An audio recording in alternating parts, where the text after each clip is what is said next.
안녕하세요. 저는 성경 속에 감춰져 있는 하나님의 비밀이 되신 예수 그리스도에 관한 신비의 말씀을 전하는 영마루입니다. 오늘은 지난 시간에 이어서 두 번째 시간으로 구약 성경 이사야 4장 1절 한 구절 말씀 속에 기록되어 있는 우리가 우리 떡을 먹으며 우리 옷을 입으리니 라는 제목의 말씀을 통하여 성령 하나님께서 우리에게 가르쳐 주시는 말씀의 깨달음의 은혜를 받고자 합니다.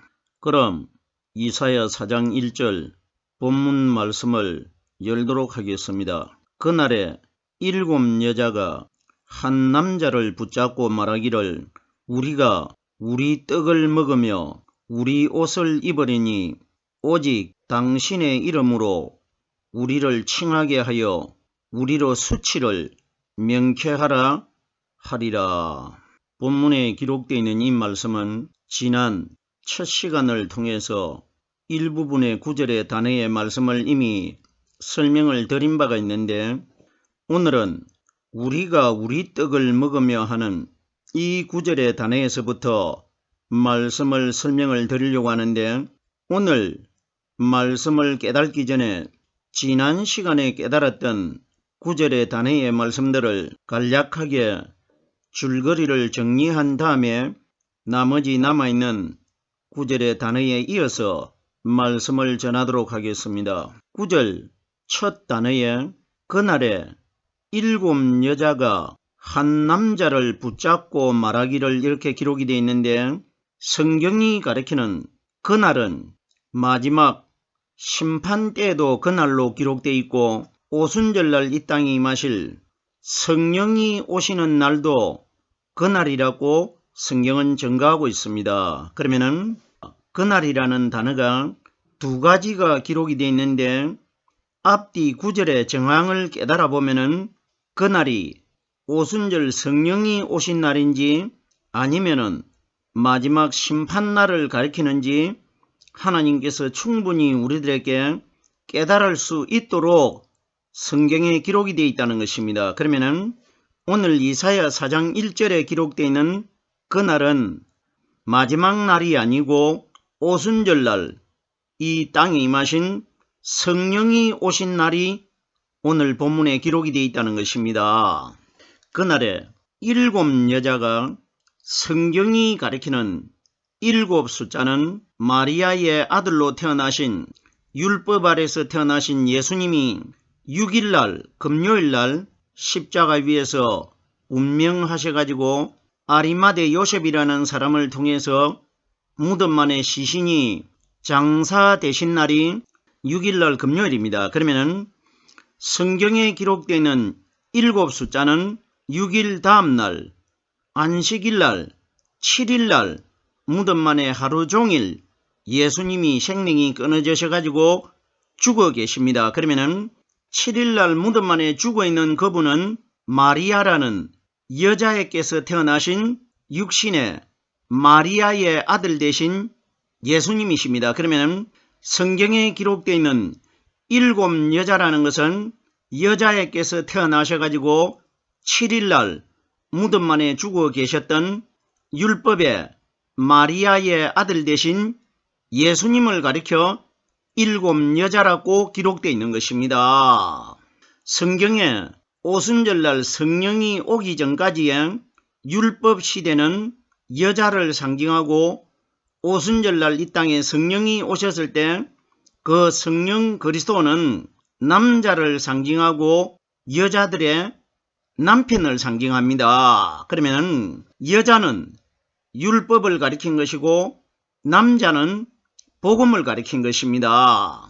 그날에 7 여자가 한 남자를 붙잡고 7 여자는 7일날 무덤 안에 죽어 장사되어 있는 여자에게서 태어나신 율법의 그림자가 되신 예수를 가리킨 것이고, 한 남자는 8일날 3일째 되는 날이 8일날입니다. 8일날 주일날 무덤 속에서 성령의 기름 부음을 받고 이 세상에서 오직 단 한 분을 가리켜 한 남자라고 비유되어 있는 것입니다. 그러면 이 땅에 오신 율법 아래서 태어나신 7일날 동안 무덤 안에 여자에게서 태어나가지고 죽어있는 예수님은 우리들과 똑같은 신부의 입장이 되는 것이고 8일날 즉 말해서 신약에는 3일이라고 기록되어 있는데 3일날 거듭나신 성령 그리스도는 남자라는 것입니다. 무슨 소린지 깨달아지셔야 됩니다. 그러면 예수님이 이 땅에 3년 6개월 동안 계실 때에는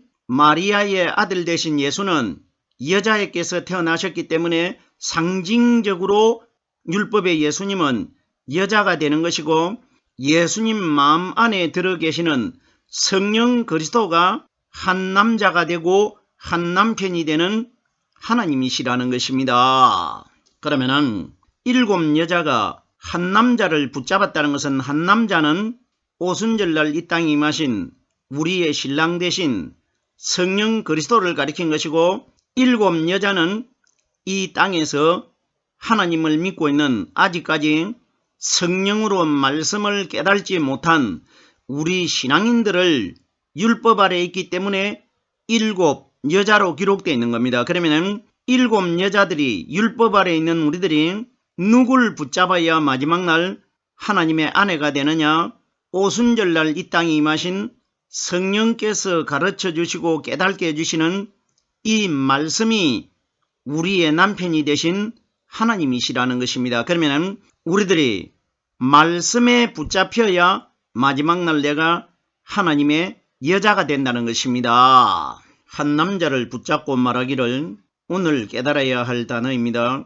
우리가 우리 떡을 먹으며 하는데 성경이 가리키는 우리라는 단어가 오늘 이사야 4장 1절에 5번이 기록되어 있는데 성경이 가리키는 5 숫자는 오순절날 부활하신 성령님이 예루살렘에 오실 때에 50일날 오시기 때문에 성경에 기록되어 있는 5 숫자와 50 숫자와 500 숫자와 5와 관련된 숫자는 다 오순절 성령을 상징합니다. 그러면 우리라는 단어가 5번이 기록되어 있다는 것은 지난 시간에도 이미 일부분 설명을 드린 바가 있는데 성경이 가리키는 우리라는 이 단어의 내용은 죄를 가진 나와 내 안에 죄가 하나도 없는 성령 하나님의 말씀과의 관계를 우리라고 합니다. 예수님께서도 이 땅에 오셔가지고 우리라는 단어를 많이 사용하셨는데 우리라는 것은 예수님과 유대인들을 가리켜 우리라고 말씀하신 것도 아니고 예수님과 예수님을 따라다니는 제자들을 합해가지고 우리라고 하신 말씀이 아니고 우리는 눈에 보이는 우리와 똑같은 사람이신 예수님 자신과 예수님 마음 안에 들어 계시는 성령 하나님을 가리켜 예수님이 우리라고 말씀하신 것입니다. 그러면 오늘 본문에 우리가 우리 떡을 먹으며 하는 것은 내 안에 들어있는 하나님의 말씀과 나를 합해서 우리라고 하신 것입니다. 그러면 우리가 우리 떡을 먹는다는 것은 하나의 우리는 나를 가리킨 것이고 나머지 하나의 우리는 내 안에 들어 계시는 성령 하나님을 가리킨 것입니다. 그러면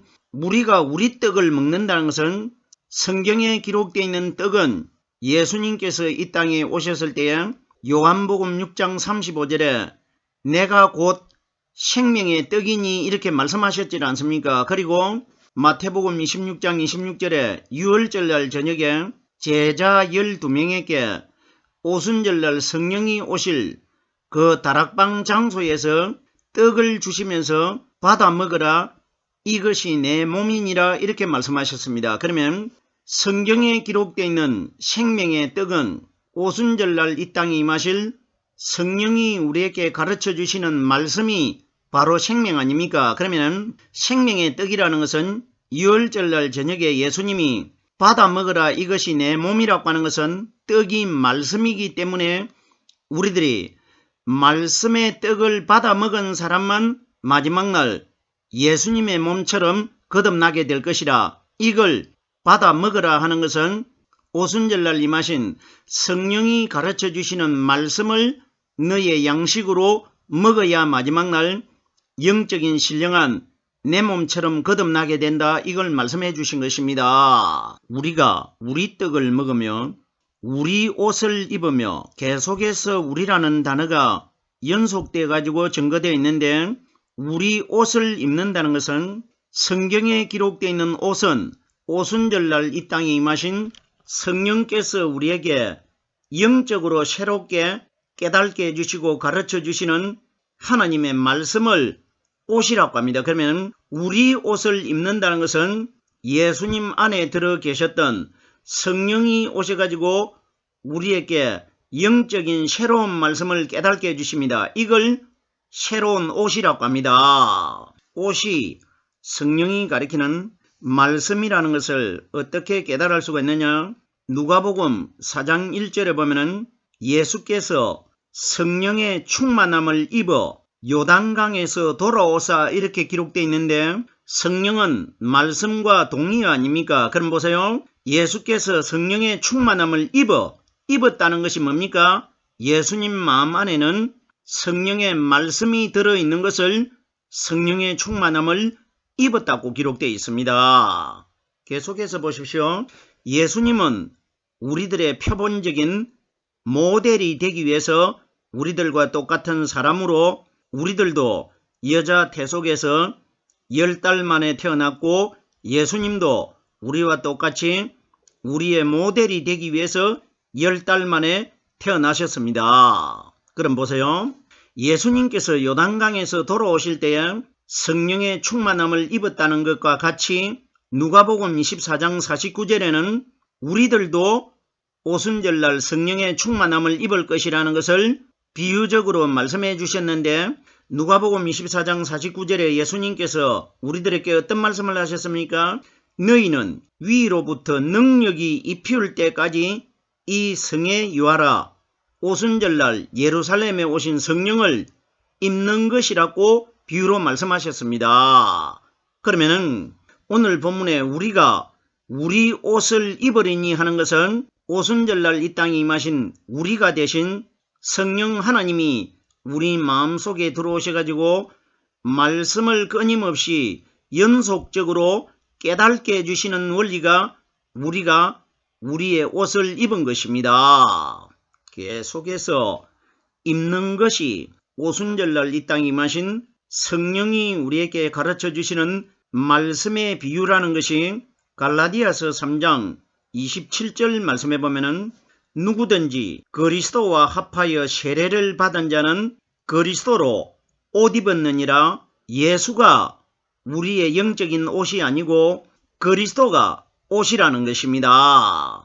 만약에 그림자가 되는 마리아의 아들로 태어나신 율법의 예수님이 우리에게 신령한 영적인 옷이 된다면 누구든지 예수 그리스도와 합하여 세례를 받은 자는 예수 그리스도로 옷 입었느니라 이렇게 기록되어야 되는데, 그림자가 되는 우리와 똑같은 마리아의 아들 대신 예수의 이름은 빠져버렸고 예수님 안에 들어 계시다가 오순절날 이 땅에 임하신 성령 그리스도만 기록이 되어 있다는 것은 우리에게 입혀져야 될 옷은 오순절날 이 땅에 임하신 성령 그리스도께서 우리에게 가르쳐 주시고 깨닫게 해주시는 이 말씀이 우리의 옷이라는 것입니다.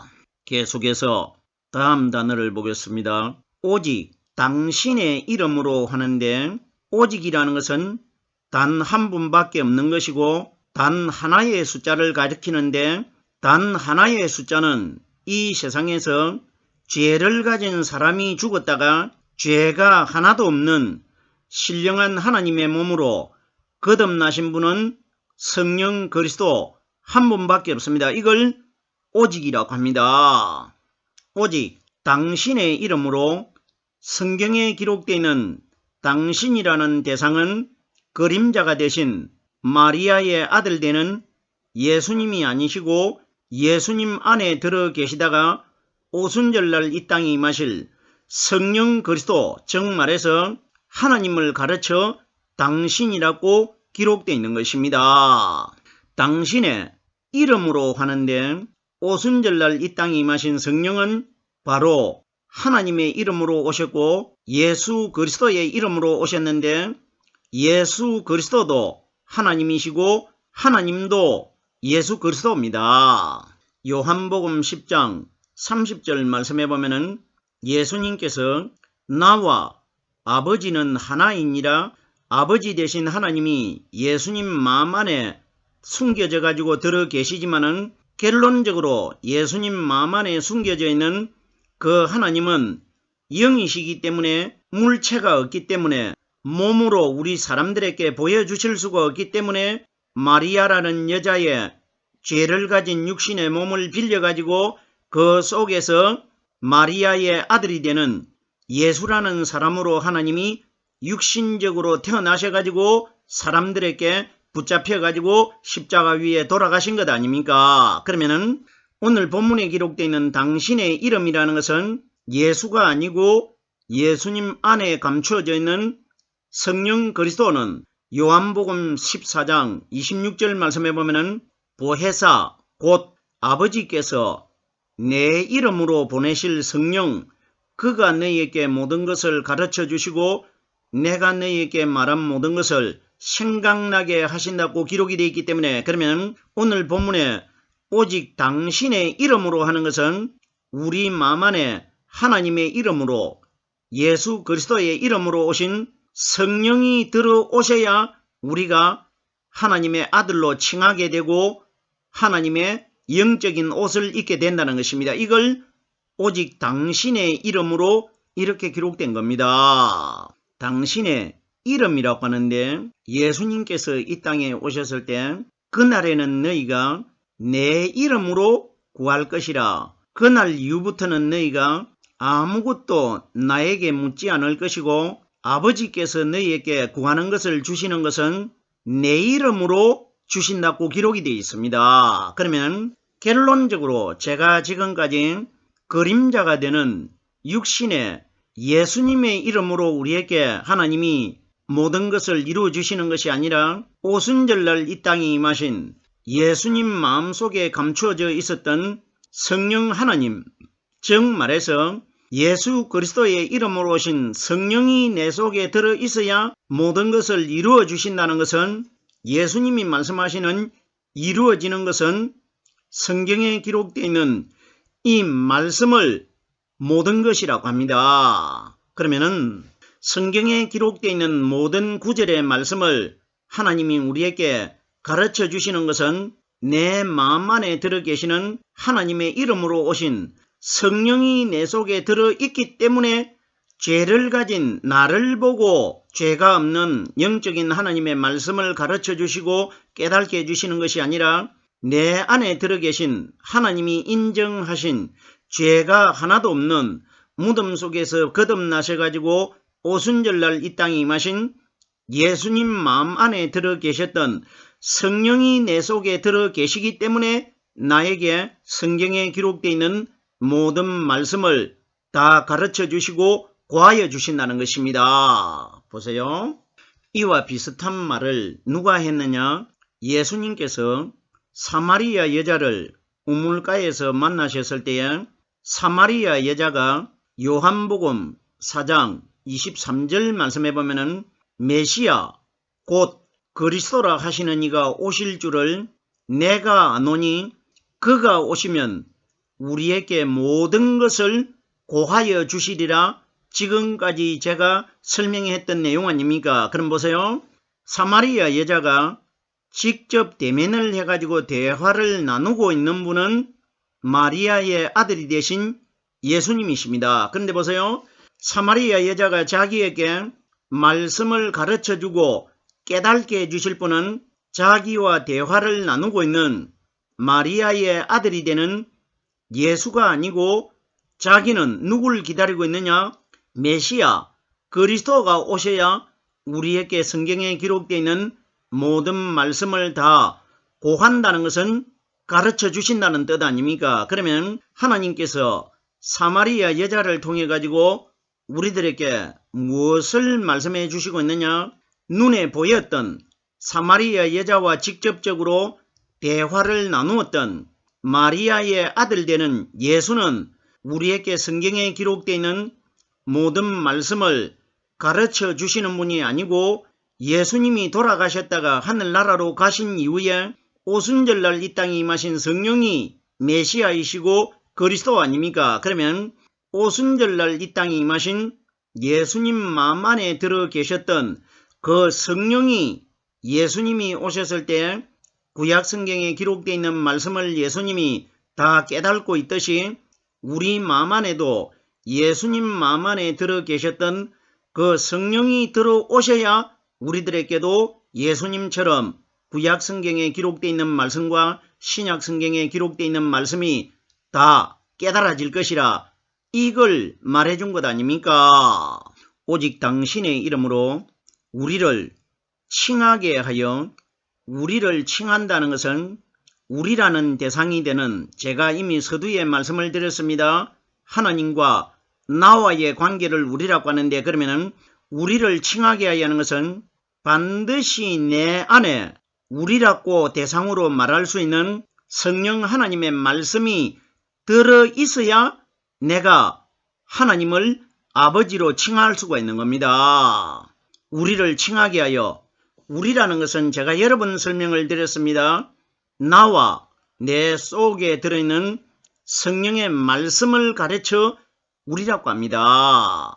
예수님께서 요한복음 3장 11절 말씀에 보면은 밤에 찾아온 니고데모에게 하신 말씀인데 우리 본 것을 너희에게 말하고 증거하나 너희가 우리의 증거를 듣지 않는다고 말했습니다. 그러면 예수님이 말씀하신 우리 본 것을 말한다고 하는데 그러면 우리라는 대상은 제자들도 아니고 유대인들도 아닙니다. 그러면 예수님이 우리는 보았다고 하는데 우리라는 분은 한 분은 육신의 예수님 자신을 가리켰고 다른 한 분은 예수님 마음 안에 들어 계시는 하나님 아버지를 가리킨 것입니다. 그러면 하나님 아버지와 사람과와 함께 합해진 사람을 말씀을 깨닫고 있는 사람을 우리라고 합니다. 그러면 우리는 본 것을 말하고 있다는 것은 하나님은 내 마음 안에 들어 계시기 때문에 나를 보고 있고